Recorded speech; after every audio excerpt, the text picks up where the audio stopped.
Hey team, and welcome to another video in our Astrological Magical Elections video series.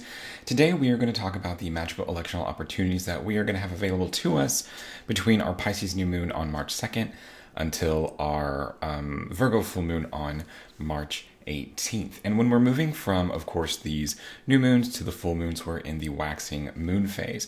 And these tend to be the better times for talismanic magic. Just because the waxing moon is more associated with growth and gain and increase, which tend to be more things that people are interested in getting assistance with through magical means. There are, of course, those times when using the waning moon for release and giving back or giving up are the preferred method, but generally, like 80% of the time, people are more interested in gaining or growing in some fashion, and that's totally fine. So the new moon periods, the new moon videos, tend to be some of my favorite, just because it's easier to give good elections for things that people are generally looking for.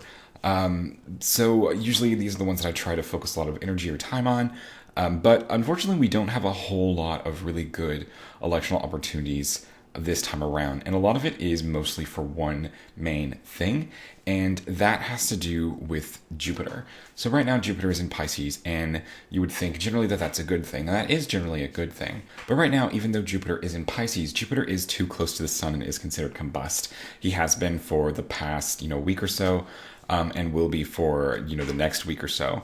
And during this time, Jupiter's power is really oppressed and suppressed by the sun. So there's not a whole lot of stuff that Jupiter can really get done very well. So specifically when we're talking within the context of like electional or astrological magic elections, that means the moon cannot come into contact with Jupiter to get anything done. Jupiter can't get anything done.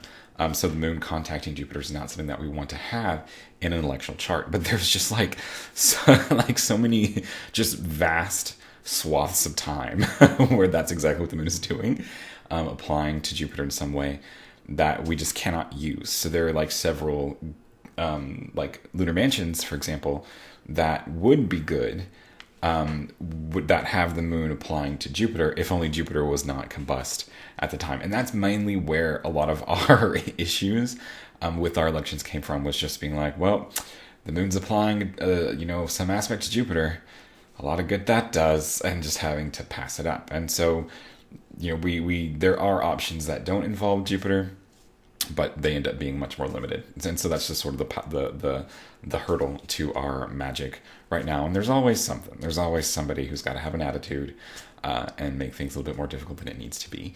But let's go ahead and dive into our electional charts. We're going to go ahead and start with the North American charts. And there are only three, technically two, I guess, but three elections to share with you guys from North America.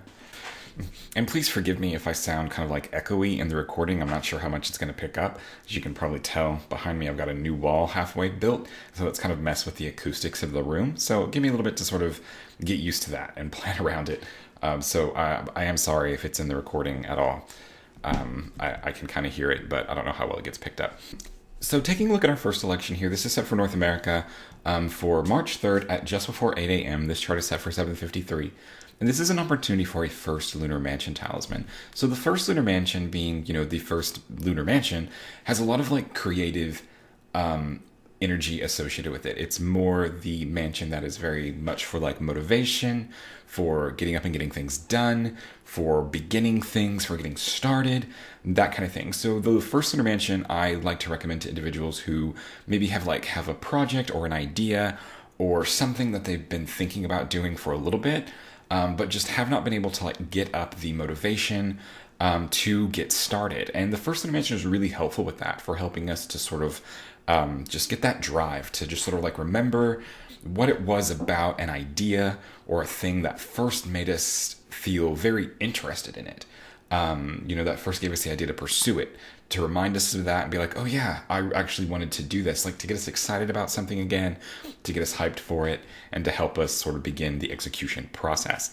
So the first Lunar Mansion, looking at our election here, we have the moon placed in the first Lunar Mansion, conjoined the ascendant, which we like. And in this chart, she's actually applying the sextile to Saturn in Aquarius. And this is a little bit of a different energy, I think, than we would normally associate with a first lunar mansion talisman. Usually I would want a planet, I would usually want the moon to apply to a planet in a talisman like this that has more energy in it, that has more, like a planet that we generally consider to be more energetic, whether that's like Mercury or maybe even Mars or the Sun, like these planets that are a little bit more associated with movement or, you know, vitality or strength in some way. But with the Saturn connection, I actually think it's kind of an interesting spin on things to where generally the planets that we would typically go to for first lunar mansion talisman, like the Sun, Mercury, or Mars, have a lot of like movement associated with them. But Saturn has a lot of focus associated with it. And I think that could itself be very helpful for a lot of people who maybe just one of the main reasons why people struggle to be motivated with something is because they often feel overwhelmed with other things. And so I think a first lunar mansion talisman that has more of a Saturn focus like this could be very helpful for helping people just sort of like hone in on the focus to accomplish a thing, which could be its own brand of like a hurdle that people might have when it comes to actually getting something done. So if that is more what you feel like your issue is, you know, maybe not a energy issue, maybe not a motivation issue, but just sort of like a butter spread over too much bread, to borrow a Bilbo Baggins phrase that I think everybody can really identify with at some point in their lives, then I think this is probably more along the lines of a first lunar mansion talisman that you would want to get, and maybe saving maybe those who do not really have that kind of issue right now would maybe be better served, maybe not badly served, but maybe better served by a first lunar mansion talisman that does include more of those connections with planets that are more associated with movement and force, or, you know, the inertia averse planets. So that would be sort of like the deciding factor, I think, for me, just having this conversation. Furthermore, in our election, you know, the ruler of the first house is Mars, here conjoined Venus in his exaltation, in his degree of exaltation, I believe, in the 11th house. And it's just like a really nice placement for somebody to be, you know, like going off of, I guess, mimicking the moon applying to Saturn. It's also Mars in a Saturn sign and an Earth sign, its exaltation.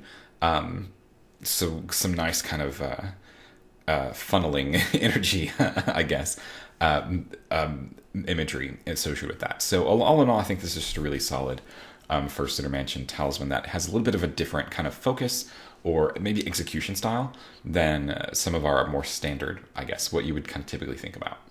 Our second electional opportunity for the North American continent is actually kind of a 2-for-1 deal. This is actually set for March 12th at just after 1:15-ish. This chart is set for 1:19. The ninth lunar mansion is one that can be used a couple of different ways depending on if we're working within a waxing or a waning moon phase. Since we're in a waxing moon phase, we're going to focus more on the ninth lunar mansion as a spiritual protection, as sort of like a spiritual shield or an energetic shield, and helping to kind of upkeep that and sort of building good spiritual hygiene practices. I think the ninth lunar mansion can also be very good with. Taking a look at our election chart, we have the moon placed here in the ninth lunar mansion, conjoined the ascendant like we like her, and she's applying this trine to the sun in the ninth house. And I really like this connection. First, obviously, you guys, mark off the bingo card. Ryhan has an election with the moon in a good aspect with the sun. What a shock. The sun has connections with spirit, with, divinity, with power, like with that sort of like spiritual power or connection. So I think that's really nice. It being in the ninth house also is a house that's associated with, divinity and religious practices and magic and things like that. So I think there's a lot of good kind of overlap with the symbolism of the chart and the power that the ninth lunar mansion can help us to build. At the same time, the ruler of the first house is the moon, who's right here. She's not afflicted by Mars or Saturn. The ascendant isn't afflicted by Mars or Saturn. Everything is pretty, nice. So this is actually a chart that could be one or another thing. So on the one hand, this chart can be a ninth lunar mansion talisman, but since this chart takes place during a moon hour, this can also be a moon in Cancer talisman, I think, like a waxing moon in Cancer with the moon applying to the sun. I think that's really, really nice. So, if you've been looking for a nice, like, waxing moon talisman, I think this is a really good one. The moon in Taurus is going to be really difficult to get for a while just because of Saturn kind of hanging out in Aquarius, casting a square aspect to it. But Cancer right now is pretty open for talismanic uses for the moon, especially now that Mars has moved out of Capricorn and is no longer, threatening to oppose the moon.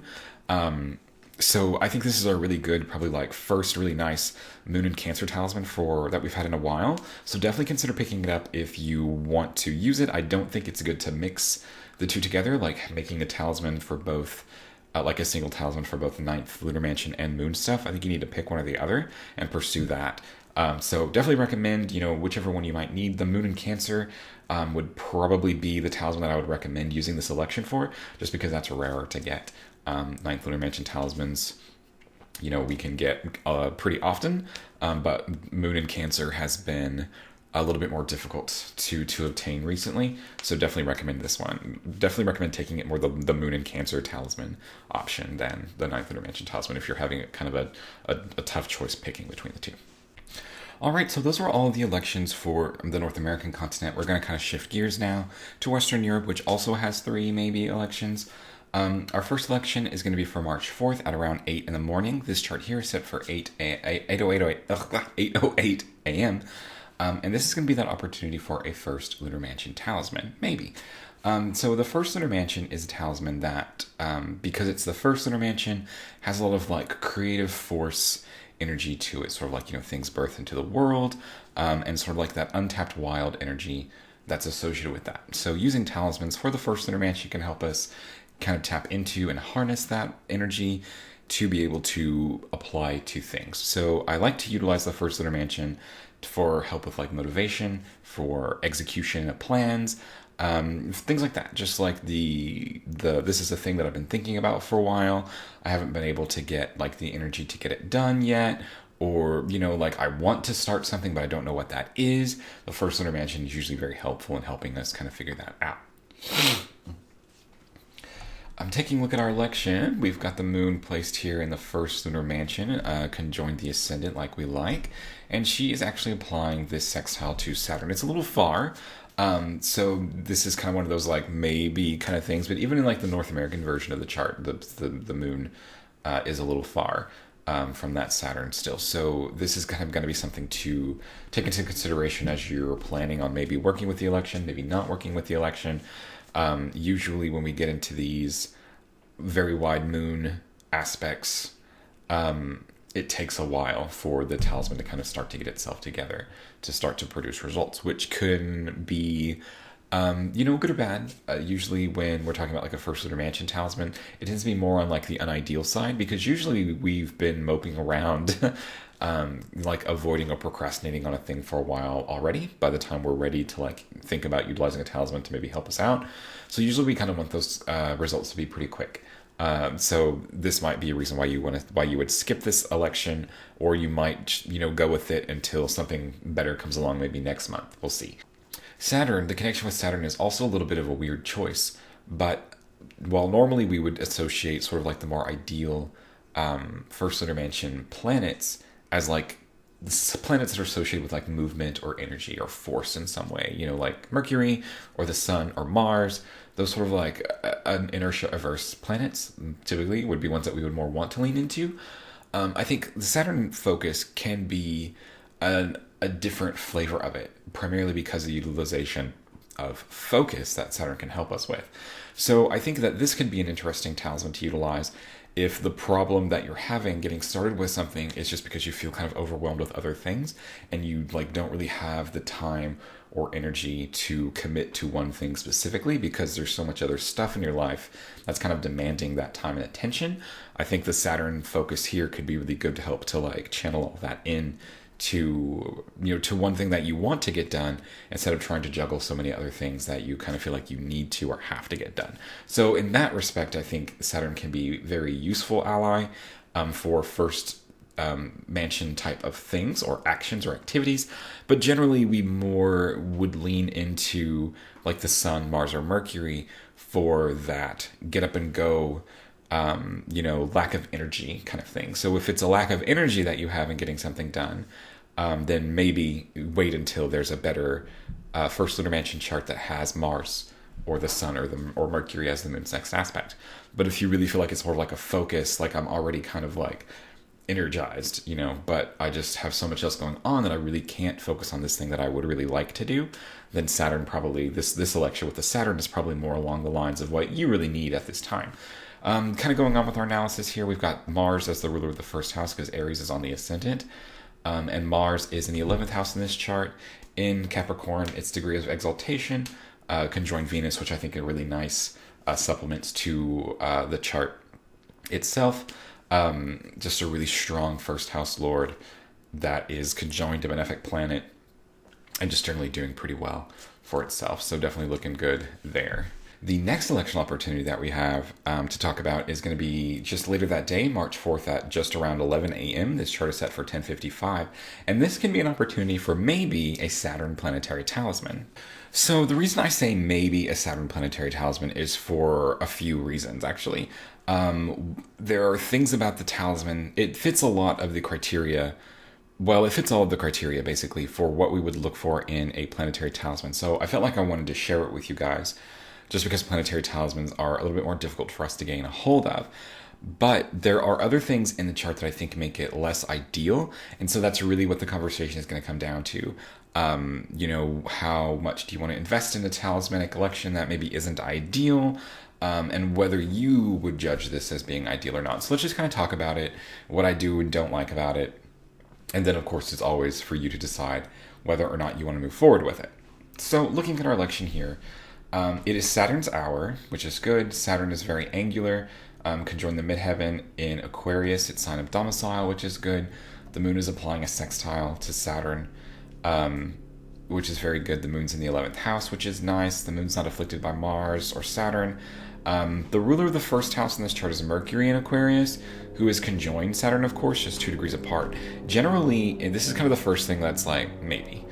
Generally, with planetary elections, with any kind of elections, you want to avoid the ruler of the first house being conjoined to malefic. You don't want the ruler of the first house to be afflicted at all.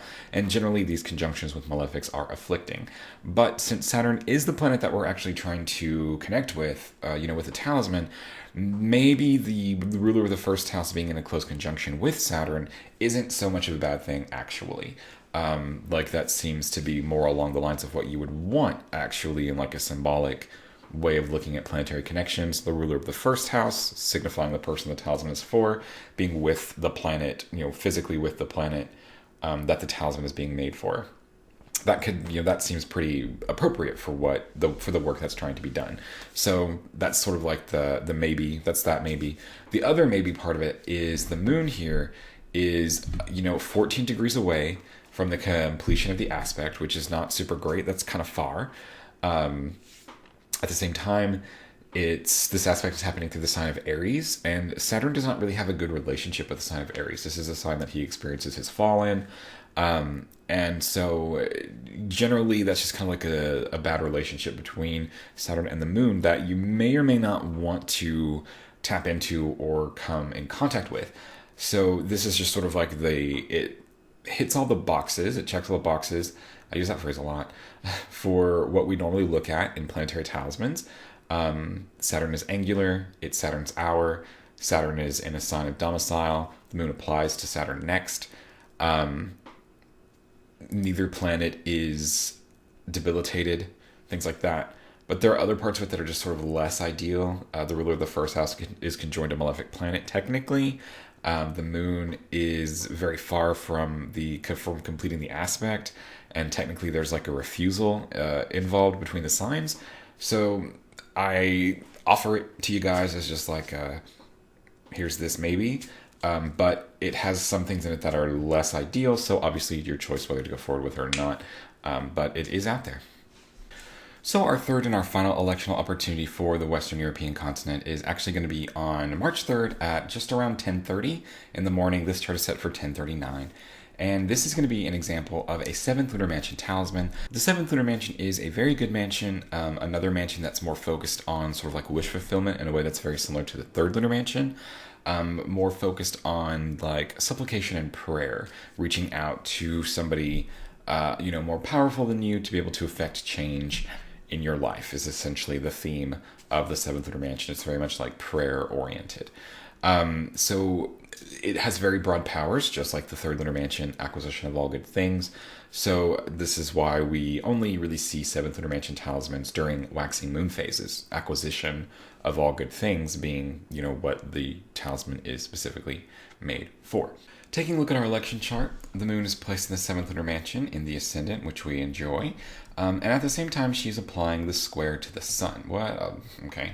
She's a straight line. Straightish line, sure.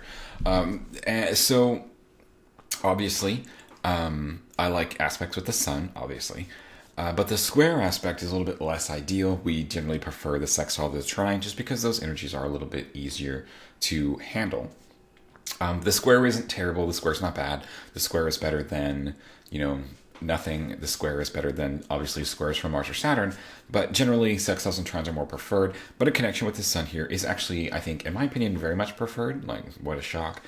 Just because of the sort of atmosphere associated with the seventh Lunar Mansion, which is very much associated with like prayer to divinity. And the sun is a representation of, of the divine in astrology.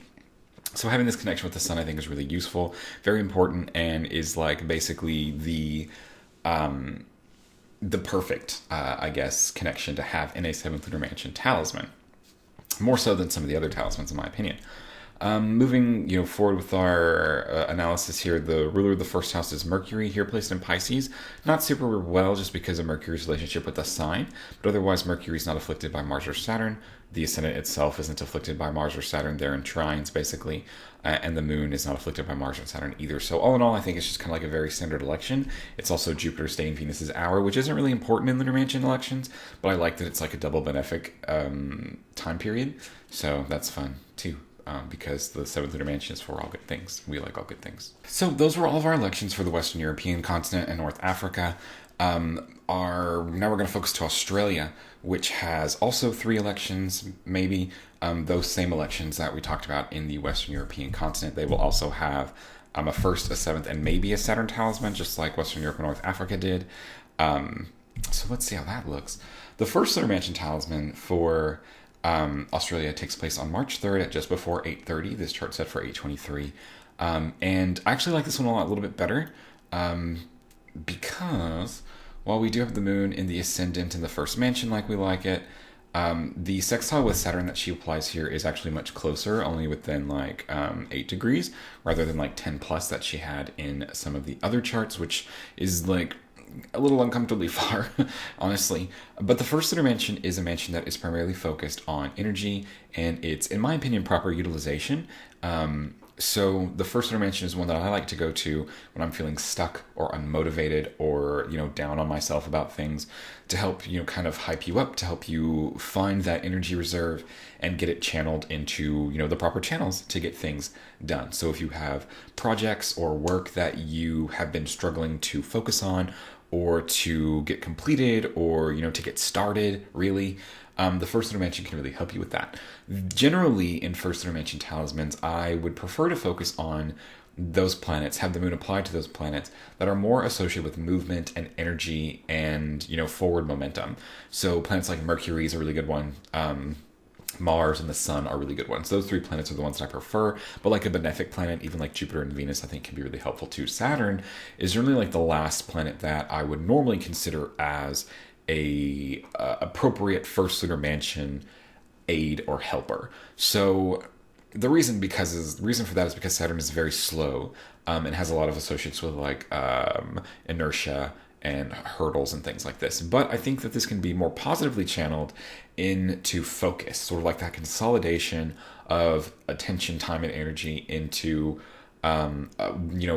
into that important thing that you want to get done. So I would recommend this election, this very specific first talisman election, first mansion election, talisman, for people who, maybe have the energy to get things done, but have so much else going on in their lives that they don't feel like they can really focus on whatever it is that they're trying to get done. Like they have, other responsibilities or whatever, other things happening in their lives that requires all the time and attention and energy, but they would really like to focus on like this one other thing that they have had to put to the side because of all this other stuff going on. I really feel like the use of Saturn here and its ability to sort of like calm down and focus things into a point can be very useful for those people to help them kind of like wade through what's going on, what they maybe don't need to focus on so much right now, to help them to kind of like recollect all of that energy and focus that they have on juggling all this stuff in their life to then put into what they want to get done.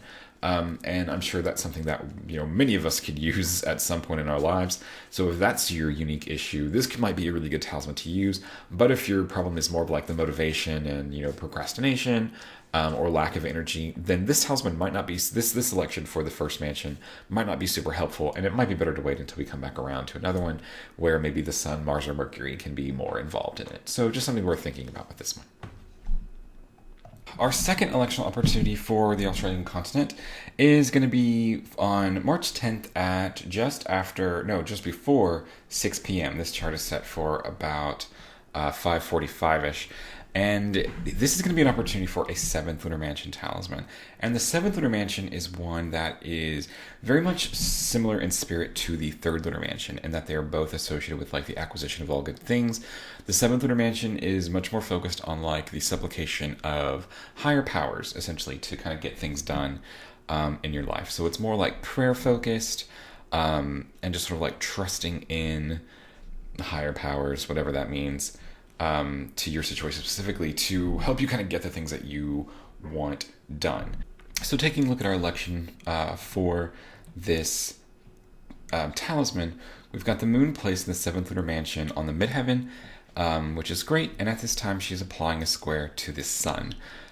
So generally, I prefer when we're doing sun-moon connections to have sextiles or trines, just because those easier aspects are, of course, easier. You know, they're more conducive to the easy flow of energy, and they're less difficult to work with. Squares are fine, they're just not ideal. So squares tend to bring a little bit more of a challenge to situations. There's a little bit more of a tense connection, but they can be fine. They're generally fine as long as the planet that we're squaring to is more on the gracious side, we'll say.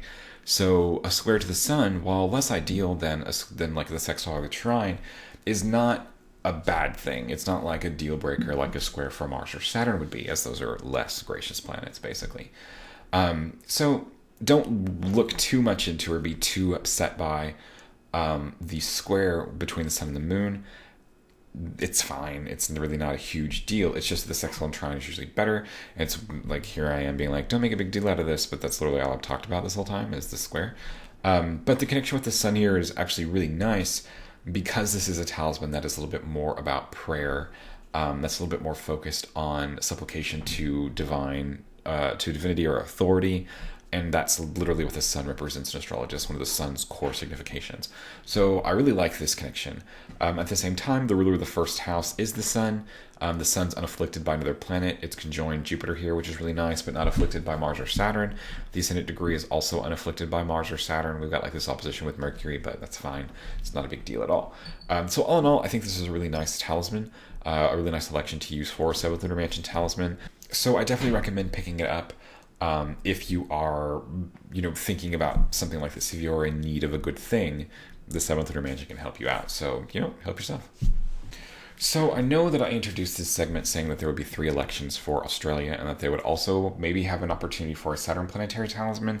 But after looking at it some more, I don't think I really like it that much. So let's just kind of walk through the why of that, and then you can decide kind of what you want to do. With it or not. So this chart here is set for March 5th at around 11 o'clock. It's set for about 10:53, so a few minutes before. And many of you can probably already pick up on the parts of the chart that I'm less excited about. But we have all of our major components that we're looking for when we're trying to create planetary talismans. Saturn is in Aquarius. It's Saturn's day. Saturn is angular, and the moon is applying a sextile to Saturn. So all of our normal kind of things that we would want are present, and that's good. Saturn's not afflicted, the moon's not afflicted, that's nice. The ascendant isn't afflicted, so it's fine. But our problem comes in is just sort of like how the chart is set up and kind of what we had to do to get it that way. So part of it is the moon sextile to Saturn. That's nice, but it occurs through Aries, and Saturn doesn't really like Aries very much as a sign. That's a sign that it experiences its fallen, and that can kind of like make this talisman a little bit bitter, I think. But the bigger issue for me that a lot of people kind of have to suss out, I guess, is the ruler of the first house is Venus because Taurus is on the ascendant. And Venus has been or conjoined Mars for a long time, and I just don't think that's been a very positive thing. So like it just hasn't been. I just don't think it's been a very great transit for a lot of people, and I'm just not sure that I would like that sort of immortalization or that emphasis on this conjunction in a talisman, like any talisman at all. So I think I was initially more okay with it, or maybe I just didn't realize at the time that Taurus was on the ascendant, what that meant when I like initially took note of it and things like that. Like it just didn't occur to me what that means. But like looking at it more, I don't think I like it so much. So I'm kind of sorry, Australia, but I just kind of wanted to walk you through an election that is a little bit more dicey because that's fun, and probably a little bit more on the not super great side of things. So I'm sorry about that. But the last thing that I wanted to talk about that is exciting and is a good thing is the Jupiter Cazimi that occurs on March 5th or March 6th, depending on where you are in the world. For North America, that's on March 5th at 8:06 Central Time. Western Europe, North Africa, that's on March 5th at 15:06 Central European Time. And for Australia, that is March 6th at 6 minutes after midnight in Australian Eastern Standard Time. And these are really fun. This is really fun. So a Cazimi occurs whenever a planet exactly conjoins the sun. The idea is that that planet is purified by the sun's fire, basically kind of goes through the furnace, and a lot of the impurities, the experiences that it has gathered during that planet's previous cycle with the sun are like taken out of it, and that planet is then kind of reborn anew at a later date, the heliacal rise of that planet, or the heliacal set if it's Mercury, the Moon, or Venus. So the Cazimi is a really, really powerful, really important point in a planet's cycle. It is the sort of rebirth point. It is that point where kind of like the soul of the planet rejoins up with the divine spark of creation that the sun represents. So a really powerful, really impactful time. Talismans can be made during the Cazimi period. Generally, you would want the moon to be in a connection with the Cazimi in a significant way. As you can kind of see, this is going to be the same for everybody. The Cazimi happens here, but the moon is over here in Aries, and there's not really an aspect there. If the moon were in Taurus and could sextile it or something like that, would be much better, but it's fine. So you can make Cazimi talismans if you would like. You would want to aim it for as close to the actual Cazimi as possible for its creation, to sort of tap into that force of like bringing Jupiter things into the world.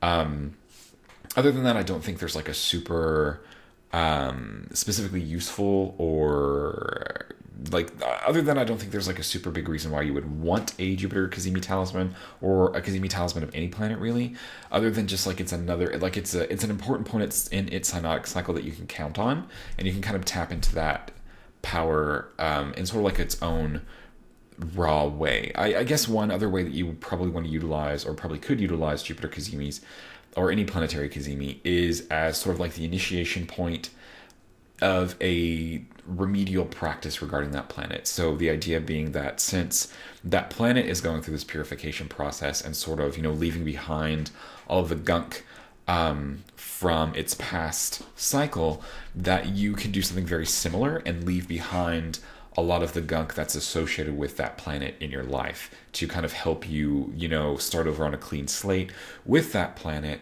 to get better results out of a remediation practice and out of a, talismanic devotional practice from there on. So I think in that respect, it can be very useful. Or, in some cases, it can be useful for helping to kind of like get the gunk out of very specific things based on your chart. Like, say, for instance, if Jupiter rules your 7th house with Sagittarius or Pisces on the descendant, then utilizing a Jupiter Cazimi can be very useful for your specific situation to kind of like help move past old relationship issues or trauma or whatever. If Jupiter rules your fourth house, maybe old family trauma or issues, or, you know, if Jupiter rules your 11th house, then maybe, you know, past friendship issues. Like, just a way to kind of like get that out of your system and symbolically kind of start over without that weighing you down in some way. That can be another useful, more ritualistic purpose, I think, for Jupiter Cazimi. It's not exactly talismanic, but hey, we're covering all the bases here. Finally, and what I tend to use Cazimi's more for is cleaning talismans, cleaning existing Jupiter talismans. Since, you know, Jupiter in the sky is going through this this rebirth, this cleansing process, then you can also do that to your Jupiter aligned tools, like ritualistically cleaning them, helping them to start over, helping to refresh them, freshen up any Jupiter altars you have, you know, wash and dry that altar cloth, dust those statues, new candles, new flowers, you know, wash that vase, you know, just things like that. Just like deep clean your Jupiter space, help set up for the next cycle. And if you have any Jupiter talismans, then, you know, clean them as well. You know, make them nice and shiny or whatever that looks like, depending on what, you know, material that you've used, to help them kind of have that, tap into that, like that reinvigorating force to help you, you know, continue whatever that Jupiter work is that you may be undergoing or progressing in. A really great way to get yourself that extra, like that renewed, I guess, vigor, that's just like, wow, we're cleaning this, we're getting back into this. So I definitely recommend at least using the Cazimi periods for cleaning and tidying up existing Saturn talismans. And I'm sorry, Jupiter talismans. This is a Jupiter Cazimi, Ryan. And any Jupiter altars or any Jupiter sacred space that you might have, any Jupiter tools. At least do that. That's something that everybody who has anything can do as a way to really utilize that time. You'll want to shoot for the exact Cazimi time as close as possible to get it done. But as long as Jupiter is within that 16 minutes on either side of the sun, you'll be fine. Like that's a good time to shoot for. But all right, those were all the electional opportunities that I had to share with you guys during this time. Hopefully next time we'll kind of see what's going on now that Jupiter is starting to move further away from the sun, so we won't have to deal with Jupiter being combust all the time, and maybe get some actual use out of it beyond the Jupiter Cazimi and its more specific purposes, I guess we could say. But everybody take care, enjoy your Jupiter Cazimi, and I will see you all again on the Virgo Full Moon.